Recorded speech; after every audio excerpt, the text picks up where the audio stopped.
Hoy, en Humanos, Raíces y Neuronas, nos vamos para Colombia a conocer la vida del criminal más conocido del narcotráfico. Pablo Emilio Escobar Gaviria nace el 1 de diciembre de 1949 en la ciudad de Medellín, Antioquia. Sus padres fueron Abel de Jesús Escobar Echeverri, campesino agricultor que dejó una inmensa fortuna al fallecer. Su madre, Hermilda de los Dolores Gaviria Berrio. Pablo fue el segundo de un hogar de 7 hijos. Su abuelo materno, Roberto Gaviria, ya le había precedido en actividades ilegales, ya que fue un renombrado contrabandista de whisky en épocas en que este era ilegal. Sin embargo, sus antepasados y sus familiares más inmediatos se destacaron como políticos, empresarios ganaderos y figuras de la élite antioqueña, por lo cual sus tan difundidos orígenes populares no corresponderían a la realidad. Según su madre, Escobar empezó a demostrar perspicacia y astucia ya en la escuela primaria, y en los inicios de la secundaria se hizo evidente otra de sus cualidades, su liderazgo sobre sus compañeros. Comenzó su carrera delictiva con pequeños timos, hurtos y trabajando para el rey del contrabando en Colombia, Alfredo Gómez López, Don Capone. Muy pronto pasó a dedicarse al tráfico de marihuana hacia los Estados Unidos. En esta época se le involucra también en el secuestro y asesinato del industrial Diego Echavarría y del capo del narcotráfico Fabio Restrepo. El origen del cártel de Medellín se remonta a mediados de 1976, cuando grupos de pequeños traficantes de drogas traían base de cocaína de Ecuador y Perú, y luego la procesaban en la ciudad de Medellín. Aprovechando el momento, Pablo empieza a hacer contactos y consigue crear una red para el tráfico de cocaína a gran escala. Entre sus socios se encuentran los hermanos Ochoa y otros como Gonzalo Rodríguez Gacha, alias el Mexicano, y Carlos Leder, alias el Loco. Así comienza el gran imperio basado en la producción, distribución y venta de cocaína y el nacimiento del cártel de Medellín. Es importante recordar que, en esta época, Colombia es un estado muy convulso y existen varios grupos terroristas y paramilitares, como las FARC o el M-19. Debido al ascenso económico de los Ochoa por el tráfico de cocaína, en 1981 el M-19 secuestra a la hermana de los Ochoa para pedir un rescate a cambio de su liberación.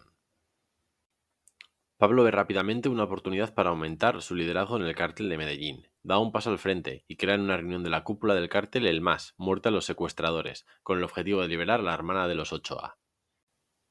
A través de una guerra sucia contra el M-19, consigue realizar varios secuestros e interrogatorios.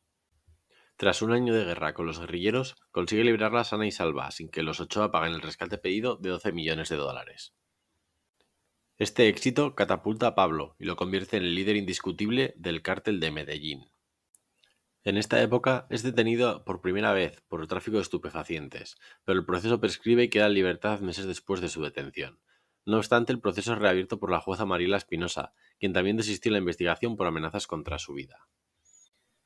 Comprendió que debía crear una pantalla a fin de proteger su lucrativo comercio de drogas. Comenzó a cultivar una imagen de hombre respetable y a relacionarse con políticos y financieros.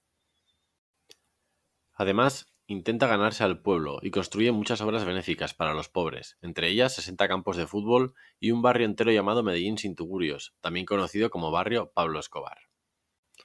Su poderío económico e influencia empiezan a aumentar mucho y impone la ley de plata o plomo, por la que muchos miembros del gobierno, policía y militares colombianos o aceptaban la plata, el dinero, o les caía una lluvia de plomo, eran asesinados a balazos. Así es como consigue acumular gran influencia en múltiples estamentos civiles, económicos, religiosos y sociales de Medellín, Antioquia, incluso del país, llegando a ser elegido electo como suplente a la Cámara de Representantes por el movimiento Alternativa Liberal. Pero su pantalla empezó a derrumbarse en 1983, cuando el ministro de Justicia, Rodrigo Lara Bonilla, lideró igualmente una investigación contra Escobar al comprobarse la presencia de dinero de dudosa procedencia en la política y en los equipos de fútbol nacionales, acusándolo públicamente de ser uno de los fundadores del grupo paramilitar MAS. Pablo le da un ultimátum al ministro y le exige que aporte pruebas o lo acusaría de calumnia y difamación. Pero en ese momento la policía colombiana desmantela Tranquilandia, un gigantesco complejo de laboratorios para el proceso de cocaína perteneciente al cártel en medio de la selva. Es por esto que Escobar pierde su escaño, su visa a los Estados Unidos es cancelada y renuncia públicamente a la política. El 30 de abril de 1984, un sicario asesina a Lara por órdenes de Escobar, dando inicio a un periodo que ha pasado a la historia como el narcoterrorismo. Después del asesinato del ministro, el presidente, antes opuesto a la extradición hacia Estados Unidos de presos colombianos, decide autorizarla, desencadenando una serie de operativos por parte de la policía para capturar a los miembros del cártel de Medellín. En noviembre de 1984, los extraditables hicieron estallar un coche bomba frente a la embajada estadounidense en Bogotá, matando a una persona. Y en junio de 1985 ordenaron la muerte del juez Tulio Manuel, encargado de investigar el crimen de Lara Bonilla. A partir de ahí, los extraditables siguieron asesinando testigos, magistrados, defensores del Tratado de Extradición y policías antinarcóticos. Aunque los cárteles colombianos de Cali y Medellín en un principio tenían buenas relaciones, después del asesinato de Lara Bonilla se distancian, ya que el cártel de Cali desaprueba el plan. Tras algunos asesinatos entre cárteles por la discusión, el 13 de enero de 1988 fue perpetrado el atentado al edificio Mónaco, propiedad de Pablo Escobar y lugar de residencia de su familia. No hubo muertos, a pesar de que la construcción quedó semidestruida. A partir de ese momento, comenzó una ofensiva contra los negocios y las propiedades del cártel de Cali. El 18 de febrero del 88 fue incendiada una sucursal en Medellín de la cadena Drogas La Rebaja, y a esto se sumaron cerca de 40 atentados dinamiteros contra la cadena de droguerías y 10 más contra el Grupo Radial Colombiano. Debido a la inestabilidad en el país, en julio del 88 el secretario general de la Presidencia, Germán Montoya, había entrado en conversaciones con los líderes de los extraditables. No obstante, no se llega a ningún resultado, por lo que el cártel encabezado por Escobar y Rodríguez Gacha inició una cadena de asesinatos de jueces, funcionarios del gobierno y de personajes de la vida pública. Durante un mitin político, varias decenas de pistoleros se infiltraron en la manifestación y dieron muerte al precandidato presidencial por el Partido Liberal, Luis Carlos Galán, enemigo acérrimo de los narcotraficantes y partidario de permitir la extradición de los narcotraficantes a los Estados Unidos. Como consecuencia del asesinato de Galán, los diálogos se interrumpen y el presidente declara la guerra al narcotráfico. El 23 de agosto, los extraditables respondieron al gobierno en una carta a la opinión pública, asumiendo el reto de la guerra total.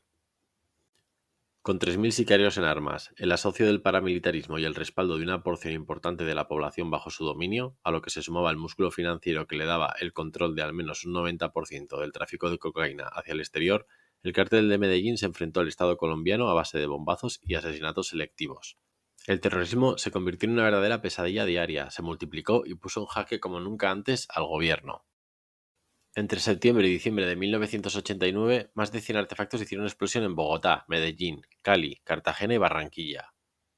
En estos 3 meses, sumando los ataques de sicarios, los narcoterroristas fueron responsables de 289 atentados, con un fatídico saldo de 300 civiles asesinados y más de 1.500 heridos.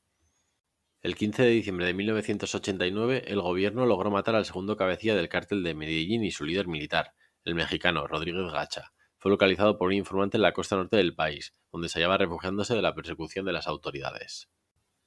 Después de la muerte del segundo del cártel, los extraditables intentaron una nueva estrategia de diálogo y negociación con el Estado.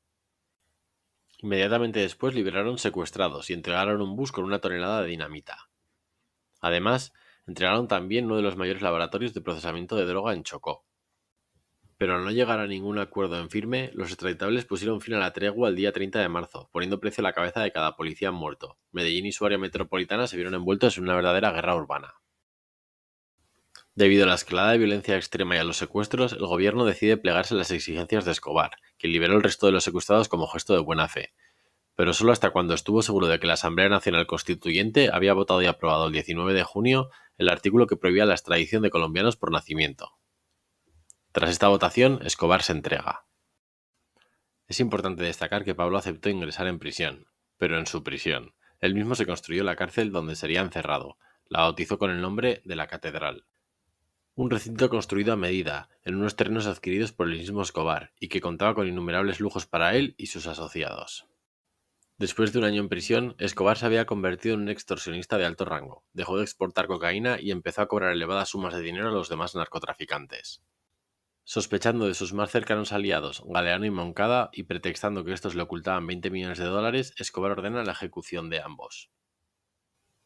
El gobierno y la fiscalía, al conocer los graves hechos y para evitar que Escobar siguiera delinquiendo desde su cómoda prisión, ordenaron el traslado de este hacia un nuevo penal. Escobar, su hermano Roberto y 9 de sus hombres huyen de la prisión tras patear uno de los muros traseros de la edificación, construido con yeso para este propósito.